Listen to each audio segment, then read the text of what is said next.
Even Canadian cities are now declaring housing emergencies so that they can more quickly clear out the homeless encampments. Let's be honest. They say it's because they can faster fund the epidemic, but in reality, it's just so they can get in there and clear it all out, make it look good till that encampment pops up whack-a-mole style somewhere else. Let's get into it. Here we go. Let's watch some sweep encampments happen Canadian style. Here we go.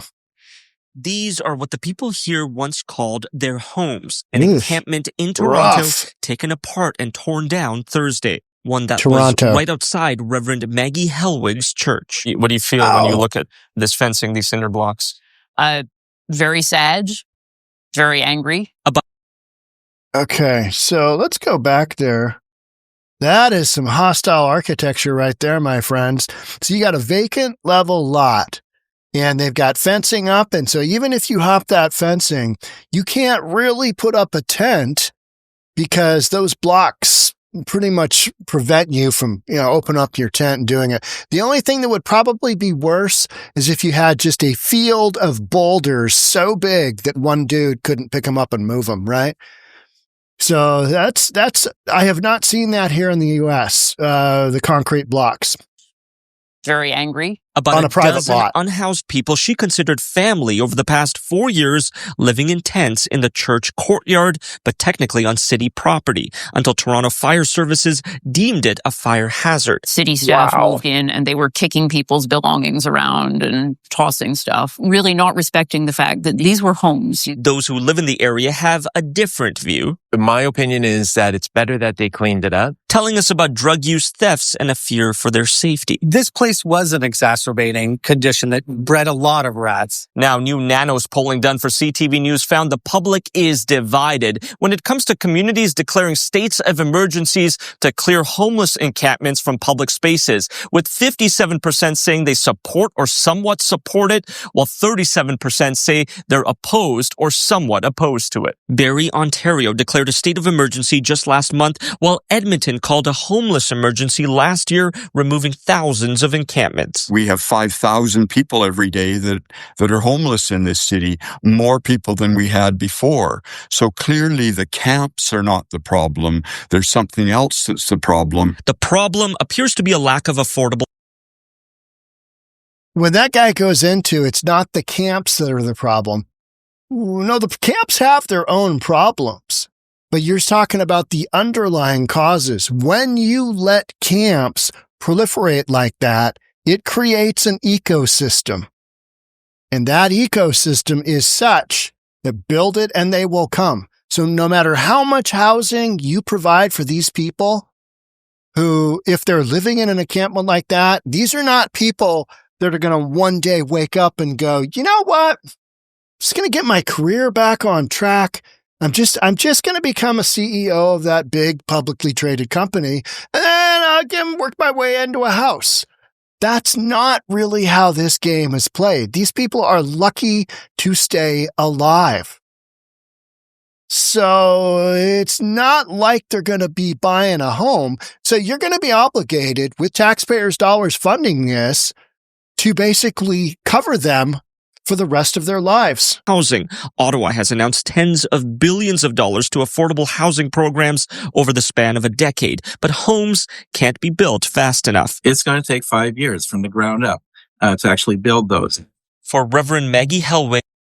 And so you build the 5,000 homes right now, today, or today's demand, that automatically just gets backfilled with 5,000 more people, guaranteed. That's just how it goes, because they're going to hear, hey, I'm still doing drugs, I'm not working, and I've got my own place. Go to Seattle. Go to Ontario. Go to Toronto. You'll get housing there. They'll give you housing. You can still keep doing your drugs. You can have a tent and an encampment. And that's what so many of these folks do. So this notion that affordable housing is the way to go, I don't think it is. I think the shelter system, like the way that New York City has handled it versus the way that San Francisco has handled it, New York City has shelter for 95% of their homeless folks. So when a really bad snowstorm comes, they can house all their people. Whereas San Francisco has not put money into the shelter system. They have instead put money into building individual SROs, single room occupancy, or individual permanent supportive housing, little studios, that kind of thing. But those are way more expensive than the congregate shelter. And so New York City has the ability to house far more people and way more economically, because nobody's ever said, hey, you should be able to get your own little house. That's not really a thing. And yet, if you hear these people talk, that's all that they want, because then that just perpetuates the homeless industrial complex. Everybody gets a paycheck, and the taxpayers pick up the bill. It's genius. It's great. It's a sign encampments are needed until more housing is built. I would really ask people to remember that these were human beings who lived here. Human beings she hopes one day can find a home. Kamal Karamali, CTV News, Toronto.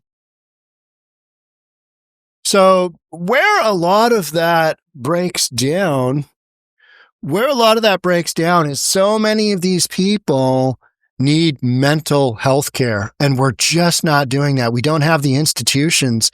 We don't have the funding to basically help these people. And so they turn to drugs and they self-medicate on the streets, and then they're just dying, self-medicating out on the streets. And we look at it and go, it's terrible and horrible.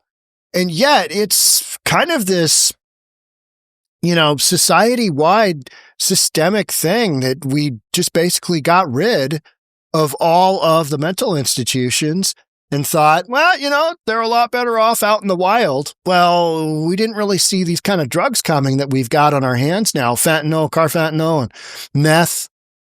Didn't really see that coming. And had we seen that coming, would we have done something differently? I don't know. It's kind of like at the time, and this was before my time, started in the 1950s, I think.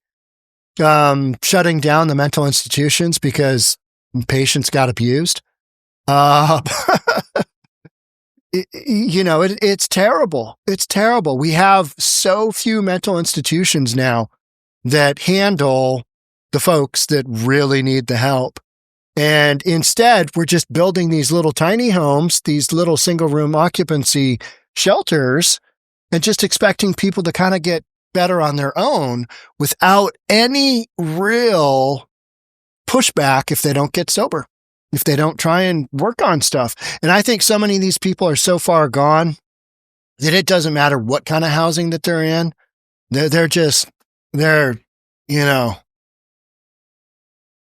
have left the planet from a cognitive ability. Let's keep going here. Majority of Canadians support clear homing encampments. Nanos polls find 57%. I have not been through Vancouver, BC in quite a number of years, but I understand Hastings Street there is just, it's loaded. Now this is a nice looking encampment because you don't have, unless the garbage guy just came by, you don't have all the garbage in like a Seattle encampment. The garbage is what always gets me. It's just rotting food and it's just, they're so nasty. They smell like urine, and literally there's human feces and rotting food. And here's another one. Homeless population, Canada's largest city, doubles in less than 4 years. How does that happen? People hear that it's a good place to be homeless and they go there. Build it and they will come. Inadvertently, that's what all these cities are doing that are clamoring for, we just need more housing. And that housing is expensive because it comes with wraparound services. And those, per person, oftentimes it's 25, 35, 45, 50 grand a year in services that those folks will need one way or the other. Homelessness in Toronto, Canada's largest city. Mariners are playing Toronto. Man, I hope the Mariners make I almost said Super Bowl. That's the wrong sport. World Series. Canada's largest city has more than doubled in the last 3.5 years, according to a report released last month. That is an indicator that you are pro-homeless, because otherwise those numbers would be falling. Toronto Street Needs Assessment is a citywide point-in-time count, just like our PIT count, point-in-time count in January for federal taxpayers' dollars. And survey of people experiencing homelessness that was last conducted in October of 2024. So, survey found that 15,418 people were experiencing homelessness across all settings. That would be sheltered and unsheltered. And more than 10% of them, or 1,600, were living outdoors, unsheltered. This marks a huge increase from the previous number from April 2021, which produced a shocking estimate of 73 unhoused people in Toronto. And that is that's more than doubled. Okay, so 15,000 people, call it that, for a city with a couple of million, 2.6, 2.7 million metro population, but a greater population of maybe 6, 7 million. That is not that many people. That is not that many people, depending on how much they're undercounting. But 16,000, I believe, is the number that we have here in King County, which covers Seattle. And that's where the vast majority of your numbers are. So the findings should come as no surprise to anyone with even the slightest familiarity with the increasingly dire affordability crisis in Canada's largest city. A city, moreover, that includes an estimated 108,000 millionaires and 20 billionaires. That's one of the common things that keeps coming up, is that so much of this has to do with lack of affordable housing. It does. I mean, you can't ignore that. Got another one. City of Barrie. Barrie mayor declares state of emergency to address homeless encampments. Mayor said state of emergency necessary to address public safety concerns. Hey, we got a bunch of people running around doing their homeless encampment thing, and we need to get a handle on it. So you declare a homeless or a housing emergency. State of emergency in response to homeless encampments. Barrie residents have had enough. Alex Nuttall said in a news release on Tuesday, since day one, I've been clear that encampments are not acceptable in the city of Barrie. So you're going to have situations where you've got all these cities that they are acceptable and people can camp, kind of wherever they want. They're tolerated. And then those taxpayers are going to have to fund all of those people. Whereas you've got other cities that say, no, like this one, Barrie, day one, no go. We do not want them here. We can't afford them. We can give them shelter, but that's about it. We can't give them personal housing. We don't have the resources to get them into treatment. We don't have the resources to get them into the mental health care that they need. You're going to have to go elsewhere. And those taxpayers in Barrie are not going to be on the hook for the same things that taxpayers in Toronto will, that obviously just bend the knee and go, come live in our big city. What could go wrong? If you refuse that help, that you cannot stay in these encampments, our city will not allow lawlessness to take over our community. And if it were just people living their lives in a tent, that would be one thing, but they're so violent. There's so much crime. You'll oftentimes hear people talking about living near the homeless community, hearing the female screams in the middle of the night. That's not a real comforting notion, is it? You're like, what's going on there? Wait, don't want to know, want to live in my little bubble. I don't want to talk about that kind of thing, and I don't want to think about it happening on the regular. Because it's upsetting, right? It's upsetting to know that criminal activity is going on, basically, and a physical assault is going on right below your window. Don't really want that. At a news conference Tuesday, Nuttall said the city has seen a major increase in encampments in the recent weeks, along with an increase in crime. And that's what so many of the homeless advocates, they don't want to admit that criminal activity is a massive spike anytime one of these encampments comes along. Because then, there's something wrong with the encampments. And we just heard, hey, there's nothing wrong with the encampments. It's all good. It's all fine. Now we move on to encampment sweeps won't solve Canada's homeless crisis. No, it won't, will it? Because you're just playing whack-a-mole. You're just pushing them somewhere else. So what does fix it? Unfortunately, You don't have the resources to make that happen, nor do you have the political will to do the tough love that these people probably need in their lives. But we're also, hey, here's a participation ribbon for playing in your sport.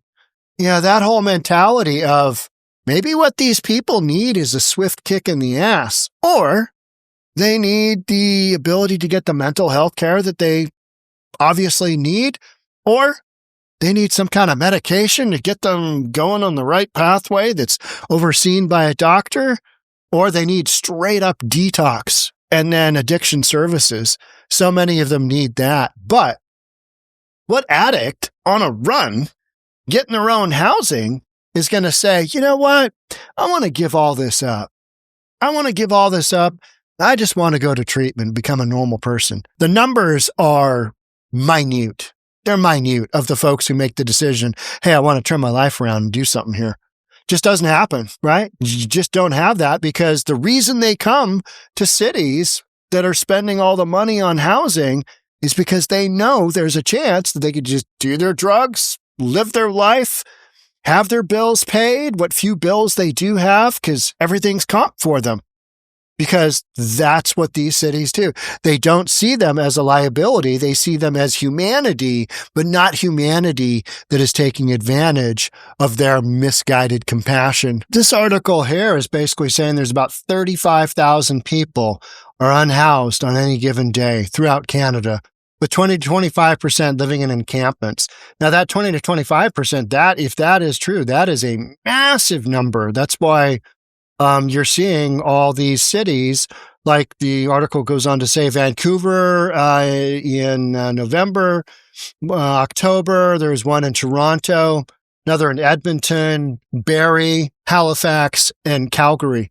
So you've got the same exact situation happening in different countries. Get Canada, which is, a less densely populated North American country. with different leadership and a whole bunch of different stuff. But the handling of the homeless industrial complex is about the same. You've got all these big, super liberal, Democrat-run cities that say, oh, we got to take care of all of humanity. And then you've got other cities that say, we can't afford it. We're not able to handle all these people. And so where do the homeless go? Well, they don't go to the city that doesn't have the resources for them. Our mayor here in the city of Seattle came right out and said during one of the mayoral debates that 70% of Seattle's homeless comes from outside the city. And we've talked about what that actually means. It means the last place that they had stable housing, less than 30% of them, I think it was 20 and change. The last place they had stable housing was Seattle, meaning they're basically not from here, but they're coming here because the resources are here. The money is here. There's a chance that they'll get permanent housing. There's a chance that they'll get additional funding. They'll be able to, get whatever they need, which isn't what you and I would consider enough to get by. But when you're just looking at doing drugs and not having to, maybe go out and sell your body. Maybe you can get by with just doing a little bit of light shoplifting and do that all day long. That's what they're looking for. They're looking for that kind of scenario.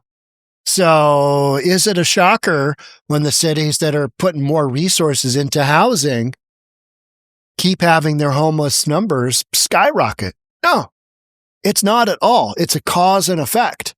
And this is what you get when you dedicate millions and then into the billions of dollars to the homeless industrial complex.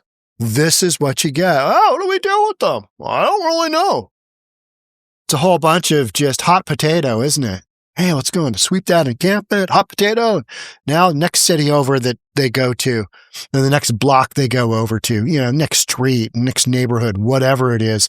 They do these little marches into the next community because they got a whole bunch of stuff, and pushing tons of shopping carts is difficult to do. So that's literally what you've got going on. And leadership comes up with, well, let's sweep it out. This'll show them. Let's sweep it out. But these are people. And that's where this whole notion that sweeps solve the homelessness issue, Not even close. Because these people don't go away. They do not go away, and we end up seeing them on the streets. Not good. All right. That's it for me on this one. Thanks so much for being here. Love to have you subscribe, do all that good stuff. I'll see you on the next episode. Thanks again for being here. Bye for now.